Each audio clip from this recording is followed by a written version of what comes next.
નમસ્તે મિત્રો, આજે 1 મે છે એટલે મહારાષ્ટ્ર દિવસ. આપ સૌને મહારાષ્ટ્ર દિવસની ખૂબ ખૂબ શુભકામનાઓ. 1 મે 1960ના રોજ મહારાષ્ટ્ર રાજ્યની સ્થાપના થઈ હતી. આ પહેલા તે બોમ્બે સ્ટેટનો એક ભાગ હતું. લાંબી લડત અને અનેક લોકોના બલિદાન પછી આપણને આપણું સુંદર મહારાષ્ટ્ર મળ્યું છે. મહારાષ્ટ્ર સંતોની ભૂમિ છે, શૂરવીરોની ભૂમિ છે. છત્રપતિ શિવાજી મહારાજ અને લોકમાન્ય તિલક જેવા વીર પુરુષો અહીંયા થયા છે. મહારાષ્ટ્ર જ્ઞાન અને ભક્તિનો સંગમ છે.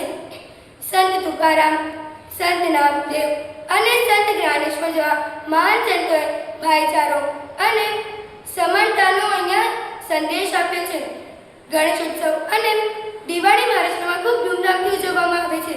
મહારાષ્ટ્રનું લાડુ નૃત્ય અને પૂરણપોળી આખા ભારતમાં પ્રખ્યાત છે.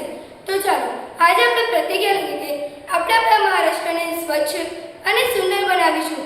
ચાલો મારી સાથે બોલો, જય જય મહારાષ્ટ્ર માતા, ગરજા મહારાષ્ટ્ર માતા. જય હિન્દ, જય મહારાષ્ટ્ર. ધન્યવાદ.